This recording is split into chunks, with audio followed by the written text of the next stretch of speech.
Assalamualaikum warahmatullahi wabarakatuh. Kami dari kelompok 4 yang beranggotakan Rizky Ilham, Siti Nurhaliza, Syarifah Zilfadilah, Vina Junio Dahli Erlin, dan Wulan Ayu Utami. Di video ini kami akan menjelaskan materi tentang sumber tenaga pada penginderaan jauh.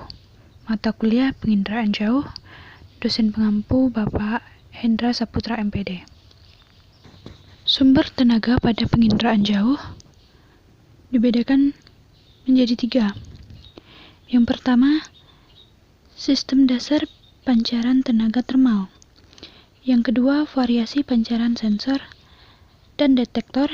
Dan yang ketiga, memahami hambatan dalam perekaman. Sistem variasi dasar pancaran tenaga ternal. Sistem ternal yang digunakan dalam penginderaan jauh pada umumnya didasarkan pada tenaga alami. Perekaman sistem ternal didasarkan pada pancaran panas dari objek yang direkam.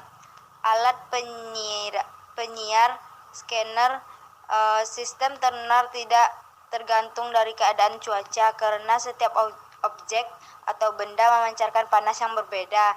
Panas yang dikandung oleh suatu objek disebut kinetik atau tekin, sedangkan panas yang dipancarkan disebut tenaga radiasi atau terat.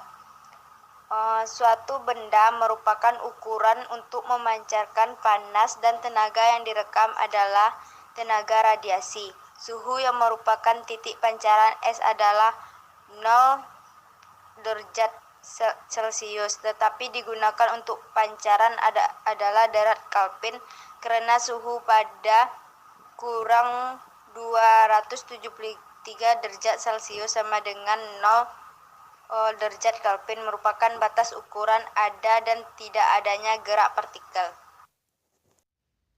Baiklah, selanjutnya adalah variasi pancaran sensor dan detektor. Kuran tahun 1985 dan Sabin 1978 mengemukakan bahwa tenaga pancaran suatu benda umumnya kecil dari tenaga kinetiknya. Konsentrasi tenaga kinetik tersebut dengan suhu kinetik yang dapat diukur dengan termometer yang ditempelkan pada benda tersebut. Dengan suhu objek di atas minus 2730 K memancarkan tenaga. Maka pancaran terbaiknya ada pada 9,6 M, di mana puncak pancaran ini melalui jendela atmosfer pada 8-14 M. Suhu di setiap benda dan waktu itu berbeda sehingga perlu diketahui variasi suhu harian. Nilai pancaran suhu objek diperhitungkan dengan formula W sama dengan E T4, W sama dengan jumlah tenaga ternal yang dipancarkan oleh benda, E sama dengan nilai pancaran benda, T sama dengan suhu absolut suatu benda. Trot sama dengan E 1/4 tekin. Baiklah, saya Wulan Ayu Utami akan melanjutkan. Sensor dan detektor. Pancaran dari objek di permukaan bumi dan mencapai sensor termal direkam oleh sendor, alat yang diproses agar menjadi data dalam bentuk citra maupun non-citra. Oleh karena itu, suhu di atas min 273 OK memancarkan tenaga dan suhu permukaan bumi rata-rata 300 P. Sensor radiometer ternal. Yang pertama, memfokuskan tenaga pancaran pada detektor. Yang kedua, optik pada pengumpulan tenaga elektromagnetik. Yang ketiga, chopper mirror sebagai alat untuk memandang objek permukaan bumi.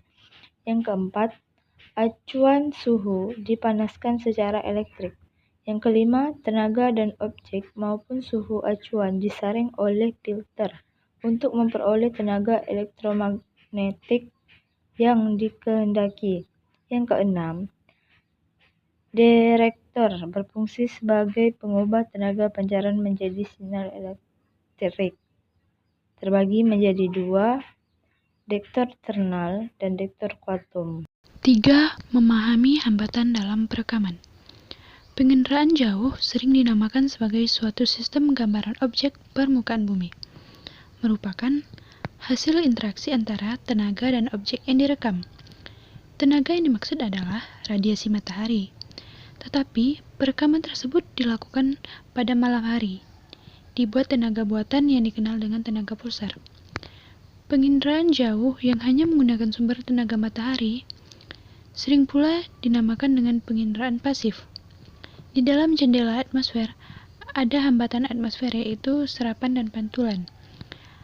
Hambatan tersebut diakibatkan oleh butir-butir yang ada di atmosfer berupa debu, uap air, dan gas.